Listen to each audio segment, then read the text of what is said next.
उतरल्यानंतर तो चेहऱ्यावर आनंद येतो, तो आज आमच्या भारती मॅडम यांच्या चेहऱ्यावर आहे. यासाठी आपण त्यांना जे मदत होती ती प्रधानमंत्री सूक्ष्म अन्न प्रक्रिया उद्योगाच्या मार्फत सरांनी केली. आम्ही जिल्हा उद्योग केंद्राच्या मार्फतही या योजना राबवतो, आम्हीही प्रशिक्षण देतो. पण ज्यावेळेस प्रशिक्षण दिल्यानंतर प्रशिक्षणार्थी घरी गेल्यानंतर तो हे सगळं विसरून जातो. मग या गोष्टी जर तुम्हाला प्रत्यक्ष करायच्या असतील त्यासाठी तुम्हाला पाठपुरावा करणं हे महत्वाचं असतं. कुठलाही उद्योग उभं करणं ही एक छोटी गोष्ट नसते मित्रांनो. उद्योग छोटा असो की मोठा असो, ज्यावेळेस तो उभा असतो ते करताना जे मेहनत असते ते त्या माणसाला, त्या महिलेला पडत. आज महिला असूनही त्यांनी हे युनिट उभं केलं.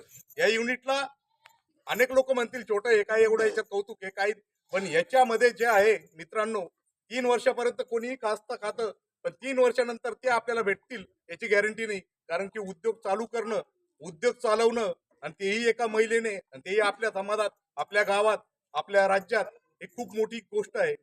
आज महिलेचं प्रमाण फक्त उद्योगामध्ये 1.5% आहे. यशस्वी उद्योजिका महिलाच नाही आहेत. यासाठी शासन प्रयत्न करते, त्यांना लोक मिळत नाही. पण जे मिळतात ते उद्योग चालवत नाही, त्यांना प्रोत्साहन मिळत नाही.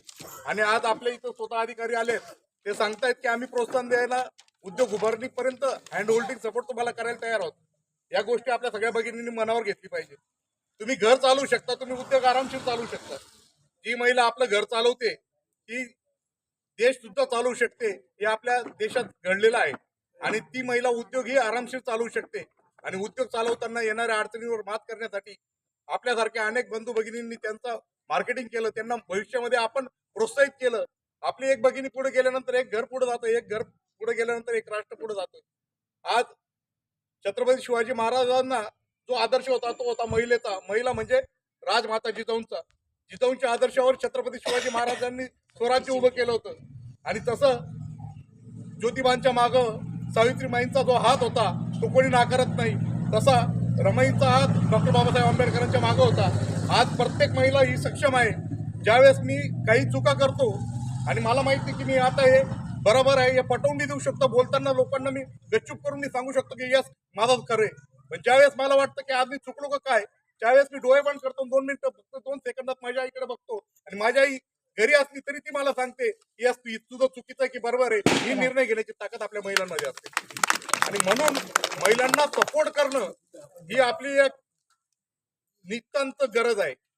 ज्यावेळेस महिला पुढे जाते त्यावेळेस राष्ट्र पुढे जातं. ज्यावेळेस महिला उद्योगात आली त्यावेळेस क्रांती घडते. आणि ती क्रांती घडवण्याचं काम माझ्या या भगिनीने या गावात केलं आहे.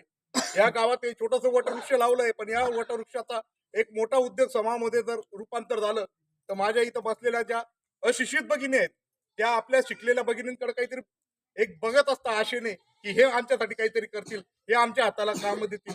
आणि हे काम देण्याचं काम आपली एक महिला भगिनी या गावात करू शकते, हे या युनिटवरून सिद्ध झालं आहे. भविष्यामध्ये आपल्यामधूनही चांगले उद्योजक घडावेत हीच महाराष्ट्र उद्योग विकास केंद्र धुळे, जिल्हा उद्योग केंद्र धुळे यांच्या वतीने तुम्हाला शुभेच्छा देतो.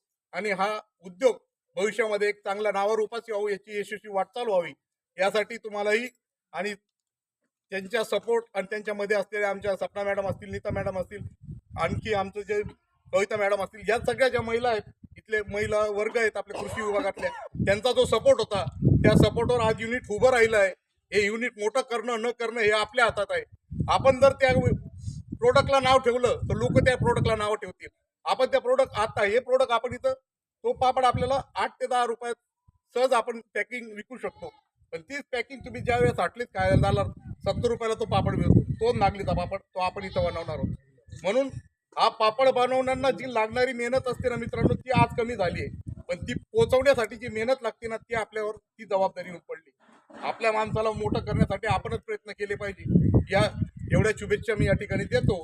आणि भविष्यामध्ये आणखी आपल्या भगिनींनी चांगलं युनिट उभं करावं. उद्योजकाला कुठलीही जात पात धर्म नसतं. तुम्ही बनवलेली वस्तू ही या खेड्यात राहणारा माणूस वापरू शकतो आणि अमेरिकेत राहणारा माणूस ही वापरू शकतो. त्यासाठी फक्त तुमचे जे